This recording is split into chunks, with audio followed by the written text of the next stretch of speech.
Hoy vamos a cambiar un poquito de registro. Seguro que muchos de vosotros también, además de las carreras, del trail running, sois amantes de la montaña, del alpinismo, incluso también de esas actividades que se hacen en las montañas más altas del planeta, del himalayismo. Y hoy tenemos pues a uno de los nombres importantes de la actualidad, uno de los exponentes más visibles del ochomilismo español. Y bueno, no escondo más. Hola, Sergi Mingote, ¿qué tal? Muy bien, encantado de poder hablar con vosotros. Oye, como sabrás, aunque nos gusta mucho la montaña y también el alpinismo, no somos un canal especializado y es posible que parte de la gente que nos está viendo no te conozca. Lo primero que te voy a pedir es que para esta gente que te presentes. Bueno, sí, mira, soy Sergi Mingote. Hace muchos años que me dedico a intentar subir montañas altas. De hecho, mi primer 8000 lo hice en el año 98 y bueno, a día de hoy he ascendido 11 y ahora estoy volcado en un proyecto que es intentar, pues eso, ascender el último gran reto, ¿no?, que le queda a los 8000 del Himalaya, que es ascender el K2 en invierno. El día 19 de diciembre parto hacia Pakistán. Y bueno, la verdad es que contento de poder afrontar un proyecto como este. Y nada, pues eso, un placer hablar con vosotros porque mi vida también ha estado muy relacionada siempre con los deportes de resistencia, con correr, con ir en bicicleta, con nadar, con los triatlones, con los ultraman. Entonces, al final, una base importantísima de mi entrenamiento es ese, ¿no? Así que conozco bien vuestro mundillo y la verdad es que también me gusta y me apasiona. Por dar también algún pequeño apunte más de la extensa carrera de Sergi, comentar que, bueno, en 2018 empezó un proyecto de intentar completar los 14 8000 en 1000 días. La cosa iba muy bien hasta que, bueno, el mundo se paró por el tema de la pandemia, también su proyecto, y ahora, como ha comentado, está a punto de partir, por decirlo así, al K2 en invierno, que es la última montaña de 8000 metros que falta por ascender en esta temporada del año. En este sentido, pues se hace la actividad que proponen es un hito, en caso de conseguirlo sería histórico en el mundo del alpinismo y de la montaña. Y bueno, entrando ya en la motivación también de esa entrevista, que era encontrar esos puntos en común entre el alpinismo y las carreras por montaña, y especialmente a partir de la preparación física. Cuéntanos cómo están siendo estos últimos días antes de partir, cuál es un poco tu rutina de entrenamiento. Bueno, mira, la verdad es que los días antes de partir siempre son muy complicados porque es cuando menos tiempo tienes para entrenar, porque hay mil cosas que hacer, mil entrevistas. También estoy, pues eso, ¿no?, tirando el proyecto solidario con una foundation, que es ahora de donde os estoy hablando, el proyecto de llevar, pues eso, casi 300 kilos de material de primera necesidad hasta Pakistán. Y son muchas cosas, ¿no?, las que se mezclan.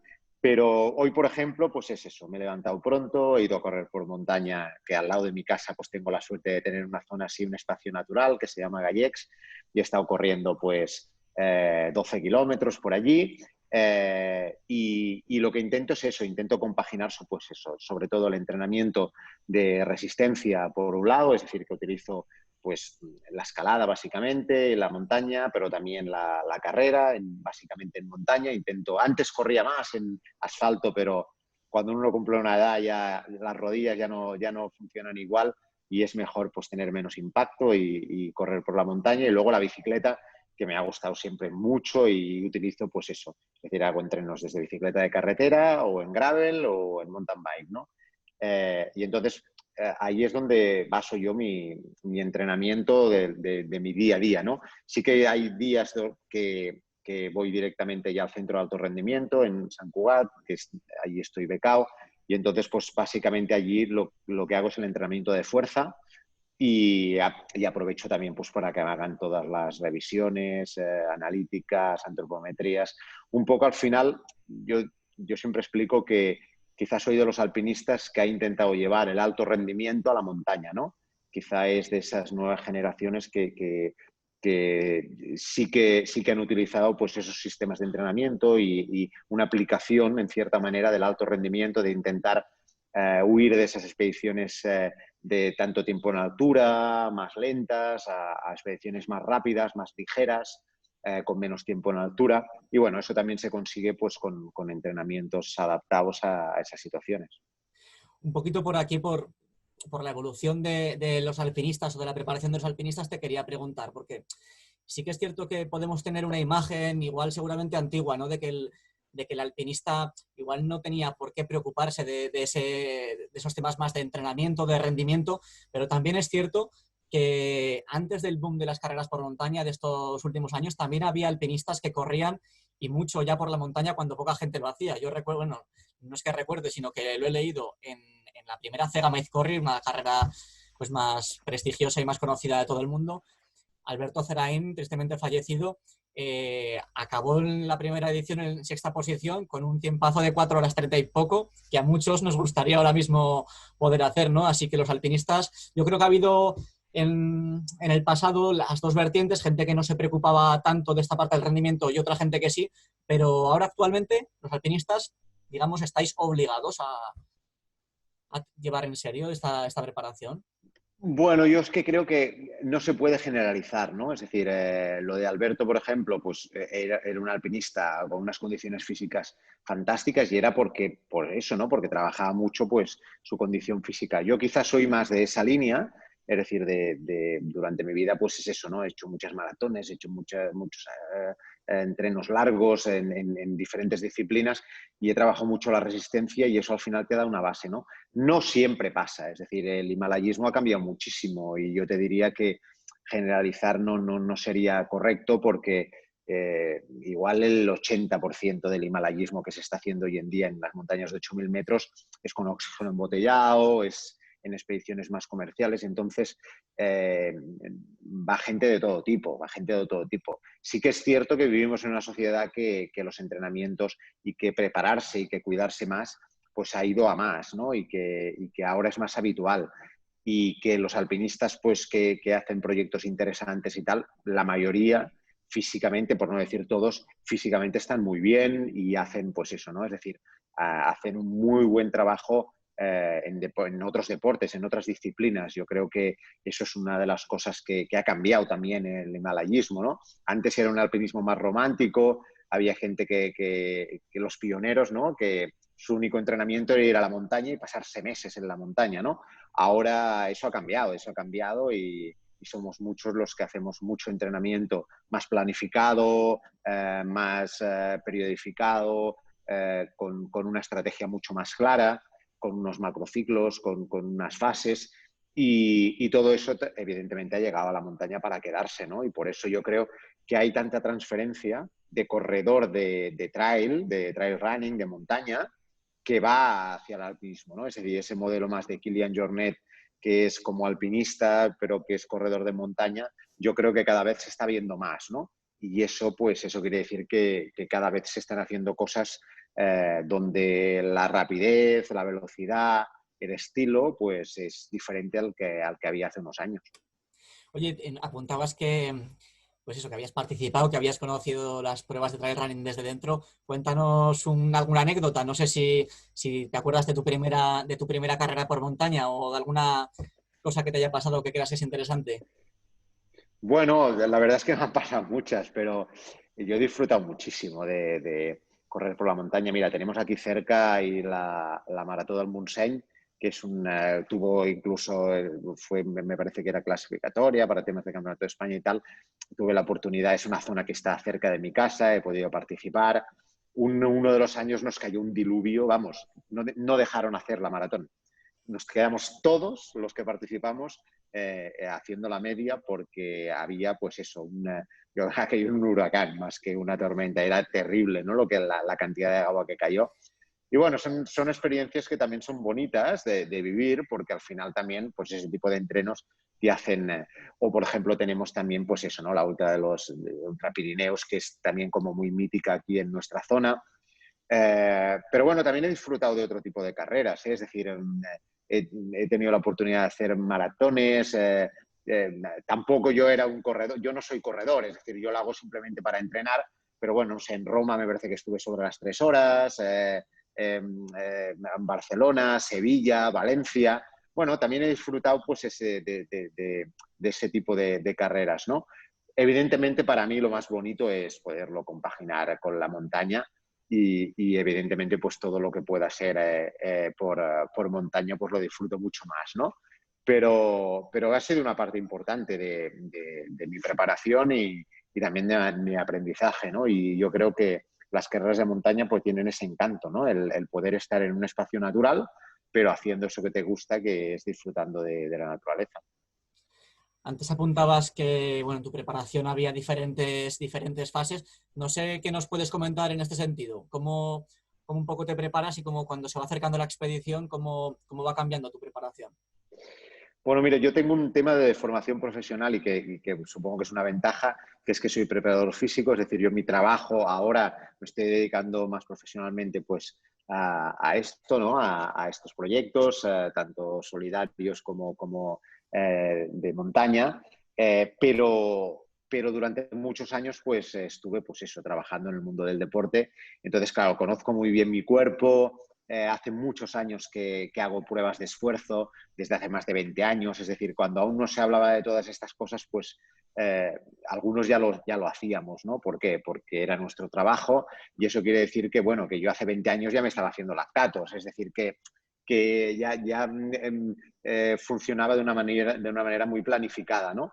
Entonces, ahora, claro, el conocimiento sobre mi cuerpo yo diría que es prácticamente es una de las más grandes ventajas, ¿no? Sé cómo recupero, sé cuánto necesito para recuperarse, cómo ha cambiado también mi metabolismo, sé a qué pulsaciones rindo mejor, cuánto tiempo que estar por encima del umbral, por debajo. Entonces, claro, todo eso me ayuda muchísimo en mi preparación a las montañas, ¿no?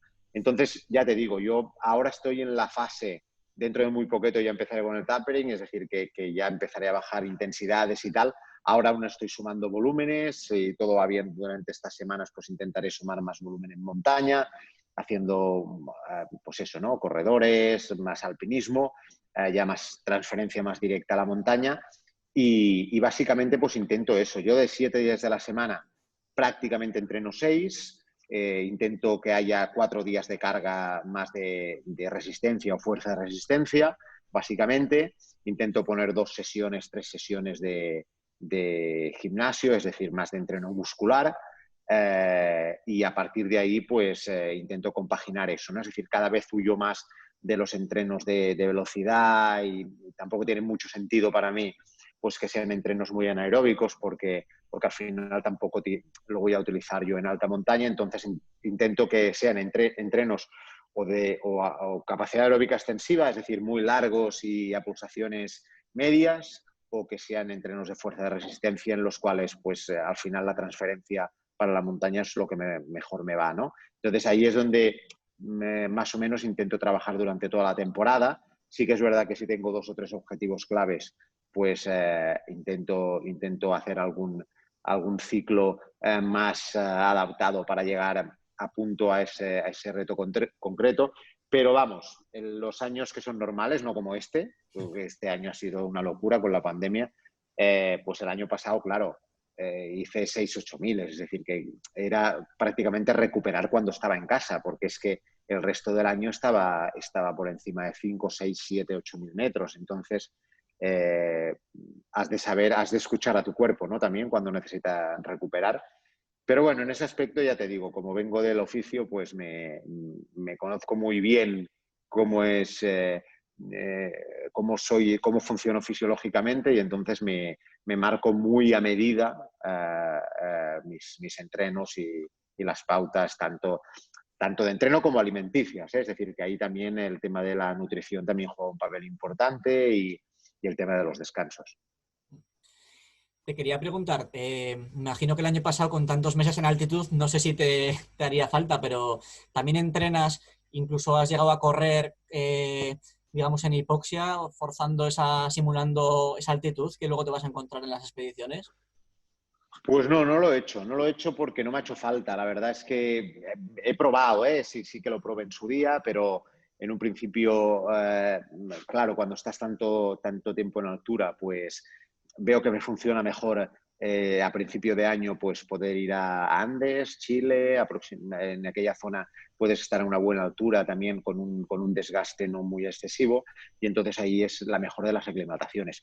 Cuando me lo estoy planteando es ahora en estos días precisamente, es decir, tengo que tomar una decisión durante las próximas horas, pero casi seguro que voy a montar una cámara de hipoxia en mi casa durante esta semana, porque claro, este año ha sido un año que no he podido estar prácticamente en altura, y quizá este último mes sí que hago pues eso, con unas pautas muy marcadas con el centro de alto rendimiento, pues hago eso, básicamente dormir en alturas, intentar dormir hasta la altura más o menos del campo base del K2, a unos 5.000 metros, e intentar ir con un puntito de aclimatación, ¿no? Es decir, pero ya te digo, nunca lo he hecho hasta el día de hoy, y probablemente, pues bueno, también será una experiencia más, sabiendo que ha sido un año muy atípico y que probablemente pues eso puede darme pues ese puntito de aclimatación, para ayudarme durante el trekking y durante los primeros días de estancia en el K2.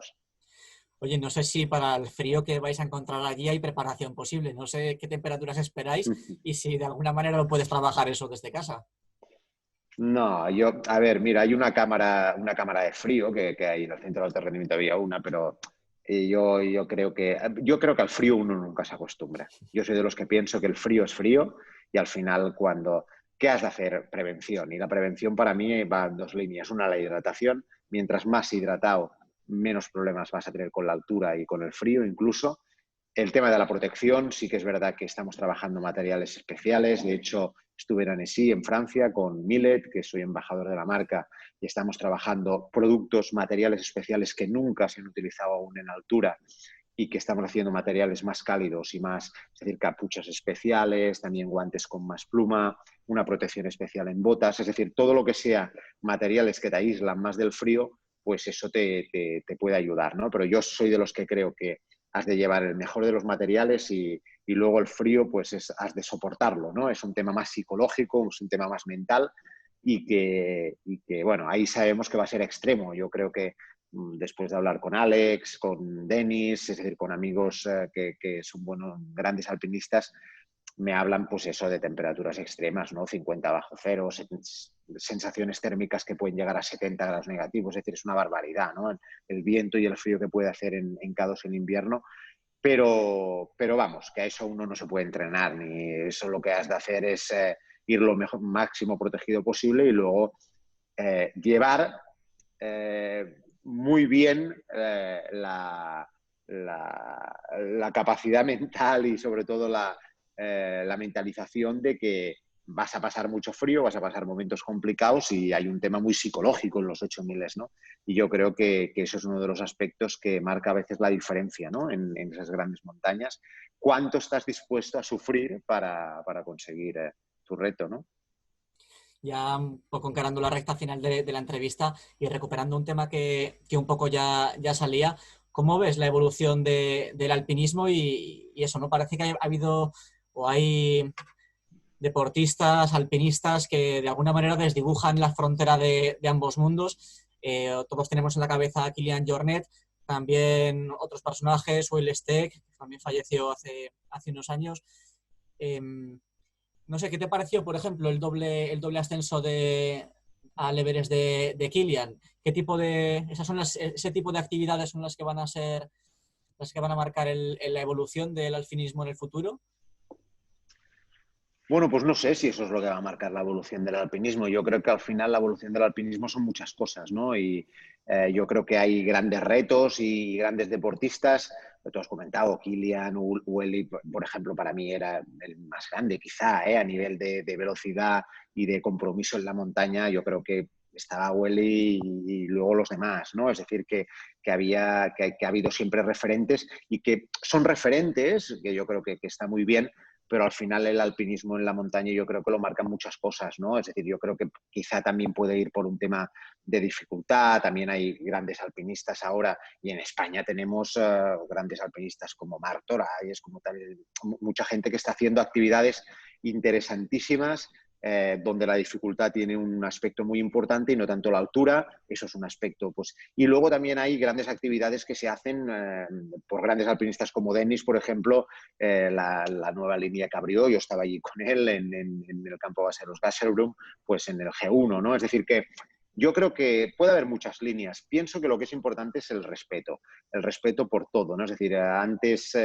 hace un rato estaba haciendo una entrevista con un medio italiano y les decía que creo que se ha de ser tan respetuoso con el alpinista que utiliza oxígeno y una expedición más pesada para poder hacer un proyecto, siempre que sea honesto, diga la verdad y no ensucie la montaña. Yo creo que eso es tan válido y tan honesto como el que va sin oxígeno o el que va corriendo o el que plantea una actividad muy difícil, ¿no? Yo creo que hemos de tener la mentalidad abierta y hemos de ser respetuosos con lo que hace cada uno, ¿no?